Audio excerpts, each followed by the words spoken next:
பிஸ்மில்லா, அல்ஹம்துலில்லா, வஸ்ஸலாத்து வஸ்ஸலாம் அலா ரசூலில்லா. வாருங்கள் குர்ஆனையும் தொழுகையும் புரிந்து கொள்வோம் எளிய வழியில் 3 நிமிடத்தில். பாடம் நம்பர் 8B.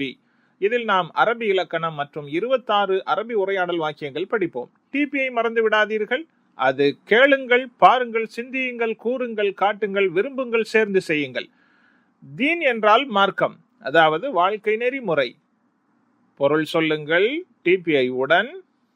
தீனுஹு அவனுடைய மார்க்கம், தீனுஹும் அவர்களுடைய மார்க்கம், தீனுக்க உன்னுடைய மார்க்கம், தீனி என்னுடைய மார்க்கம், தீனுக்கும் உங்களுடைய மார்க்கம், தீனுனா எங்களுடைய மார்க்கம்.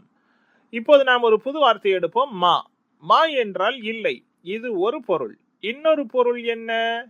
கேள்விக்குறி வார்த்தை என்ன? எனவே நான் உங்களிடம் கேட்டால் அரபியில் பதில் சொல்லுங்கள். மா தீனுக்க, தீனி அல் இஸ்லாம். மா தீனுக்கும், தீனுனா அல் இஸ்லாம்.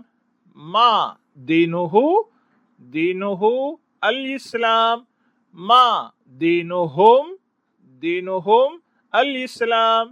மாஷா அல்லாஹ். நாம் இன்னொரு வார்த்தை எடுப்போம். கிதாப். கிதாப் என்றால் புத்தகம், அதன் பன்மை குதுப். மேலும் இவ்விரண்டு வார்த்தைகளும் குர்ஆனில் ஏறத்தாழ 261 முறை வருகின்றன. கிதாபுடைய வார்த்தைகளை டிபிஐயுடன் எண்ணோடு சேர்ந்து அரபியில் மட்டும் சொல்லுங்கள். கிதாபுஹு, கிதாபுஹும், கிதாபுக, கிதாபி, கிதாபுக்கும், கிதாபுனா. மாஷா அல்லாஹ். எனக்கு அரபியில் பதில் சொல்லுங்கள். மா கிதாபுக, கிதாபி அல் குர்ஆன். மா கிதாபுக்கும், கிதாபுனா அல் குர்ஆன். மாஷா அல்லாஹ். மா கிதாபுஹு, கிதாபுஹு அல் குர்ஆன்.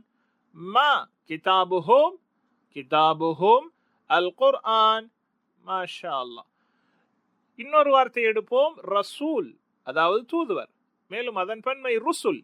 இவ்விரண்டும் குர்ஆனில் ஏறத்தாழ 332 முறைகள் வருகின்றன. இப்போது எனக்கு அரபியில் பதில் சொல்லுங்கள்.